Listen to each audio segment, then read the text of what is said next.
Is TNA selling its soul to World Wrestling Entertainment? Let's talk about it. What's up, everybody? It is yours truly, Flamin' Ricky DeRays, right here on the Wrestle Havoc channel. In this video, I'm going to be talking about the update regarding TNA's media rights, as well as the possibility of TNA going up for sale. Before we get into all this craziness, please make sure to like and subscribe to the Wrestle Havoc channel right here on YouTube, in which we discuss everything in and outside of the squared circle. Make sure to like and subscribe for more content, and as the friggin' referee would say, ring, ring, ring that damn bell for more notifications. Okay, let's talk about TNA. As you guys all know, TNA has been, let's just say, experiencing a renaissance of some sorts. And a large portion of that has to do with its ongoing partnership with WWE, which allows talent from TNA to show up on NXT, and NXT talent showing up on TNA television, vice versa. You get my drift. Of course, Trick Williams is currently the TNA World Heavyweight Champion. We see a lot of NXT talent holding TNA gold. Of course, NXT is going to be having their special Invasion show. Showdown show, which will pin NXT talent against TNA talent. And it's going to be a special episode of NXT, which will be going head to head with AEW Dynamite. And also, with this ongoing partnership with WWE, there's been a lot of talk with TNA shopping their show around to a larger television platform. Throughout the past couple of months, Carlos Silva went on record on numerous interviews talking about how they're actively shopping TNA around, and he's seeking $10 million.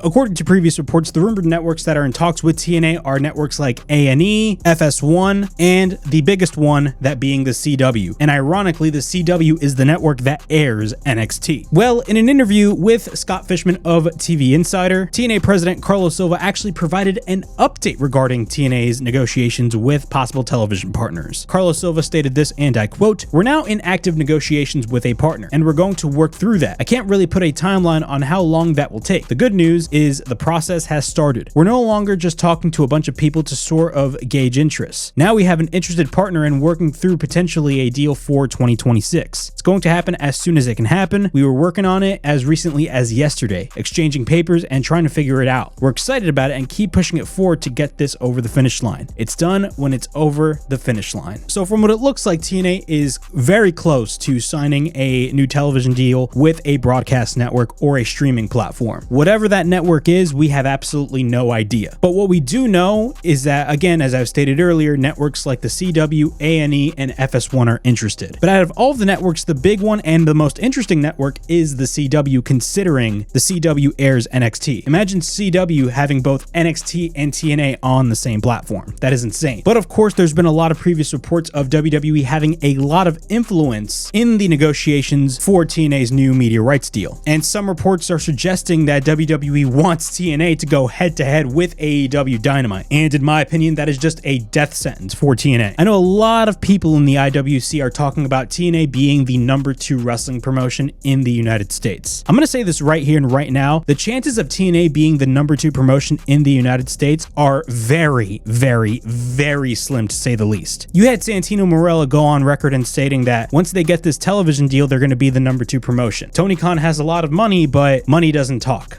I beg to differ, because money does talk. If you look at TNA's production value compared to AEW's production value, it's like night and day. And look, AEW's production is not perfect, but if you compare that to TNA's production, bro, it's laughable. And even if TNA gets this new TV deal, for example, if they actually get a deal with the CW, yes, the CW is a much larger platform than TBS, considering the CW is network television, not traditional cable. That doesn't mean that TNA is instantly going to be the #2 promotion. There could be a chance that TNA may be AEW in the ratings, but from a factual and logical standpoint, TNA is just not the #2, even if they do get a television deal. Because even with that deal, a lot of wrestlers are leaving TNA for greener pastures, either going to WWE or AEW. Those are the big two. Not to mention, if TNA wants to be considered the #2 promotion, they need to spend big money on big free agents, and unfortunately, they are not doing that because they don't have the resources like a WWE or an AEW. But I will say, TNA going on national television at the end of the day is a good thing for the industry,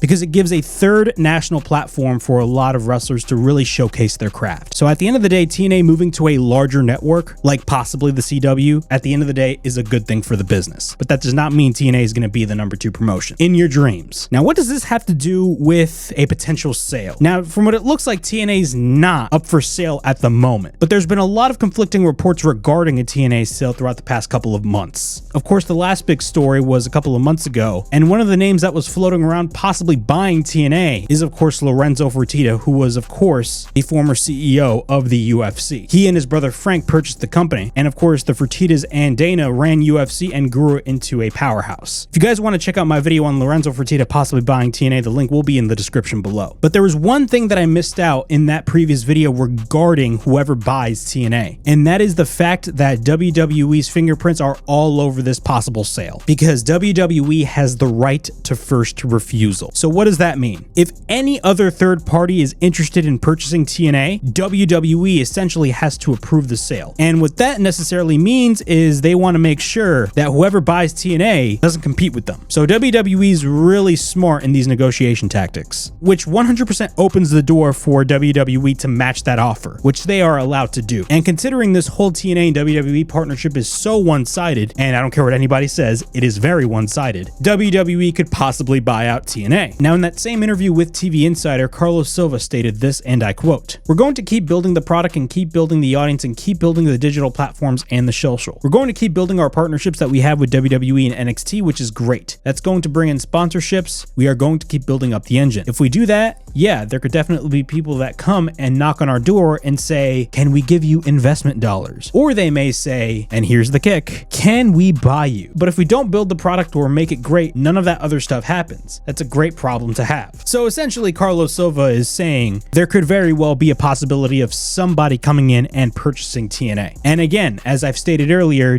if those rumors are true and Anthem may be looking to sell TNA, WWE has the right to first refusal in the deal, and they can literally match any offer. Look, I'm going to say this right here and right now. Do not be surprised if maybe in a couple of years, WWE may purchase the assets of TNA, because I don't care what anybody says, this is not just WWE, this is TKO we're talking about. And TKO is in global domination mode. Look what they're doing in boxing right now. It's crazy stuff. Look what WWE recently did with acquiring AAA. WWE purchasing AAA came out of nowhere. Nothing leading up to that sale that even hinted at the possibility of WWE purchasing AAA. And WWE, out of nowhere, just purchased the assets of AAA. And they're still running AAA as an organization, but they're slowly having that WWE influence on AAA. Do not be surprised if that happened with TNA as well. It's bound to happen. And honestly, if WWE ends up purchasing TNA, it would suck for the industry, because then that would show that WWE wants to monopolize the industry. It's very weird how right now WWE is wanting to partner with all of these different promotions, but somehow are willing to mess with AEW. Not to mention they're purchasing AAA, they may purchase TNA. I mean, at this point, TKO is not even hiding their true selves. They're blatantly showing their true colors, and they are not ashamed to do that. So do not be surprised if TNA ends up being a property of World Wrestling Entertainment. But regarding the TV deal, from what it looks like, they're still in talks with multiple different networks, and they're getting closer and closer to the deal. And that is actually great news. Now, the big question that we need to ask ourselves is what night they're going to be going on. Once they get this new deal, are they going to be going on Wednesdays or they're going to be going on Thursdays? In my opinion, I think it's actually smart for TNA to stay on Thursdays. Thursdays is the best possible night for them. I know people want the Wednesday night wars all over again with TNA versus AEW. Me personally, I do not want it, because you're forcing the fans to choose. But if you're AEW and TNA ends up deciding to go to Wednesday nights, it could possibly open up the doors for AEW to move Collision from Saturday nights to Thursday nights. Now, I understand Tony Khan does not want to compete with Thursday Night Football, but still, it's not a bad idea, because those Collision ratings are a disaster on Saturday nights. Nobody's watching a weekly wrestling show on a Saturday night, I'm sorry. Especially when there's a WWE PLE or UFC pay-per-view happening that night. It's just nobody's going to watch a weekly wrestling show on a Saturday night. It's not 1985 anymore. But yeah, those are my thoughts on TNA. Let me know in the comments down below of where you think TNA might end up. Are they going to go head-to-head with AEW, or are they going to stay on Thursdays? Do you think TNA is going to be sold to WWE? Let me know in the comments down below. And as always, please like, subscribe, comment down below, push that bell for notifications. I mean, look out for more videos right here on the Wrestle Havoc channel, in which we discuss everything in and outside of the squared circle. Make sure to like and subscribe for more content. And as the friggin' referee would say, ring, ring, ring that damn bell for more notifications. As always, it is yours truly, Flamin' Ricky DeRays, signing out. I'll see you guys all in the next video. Peace.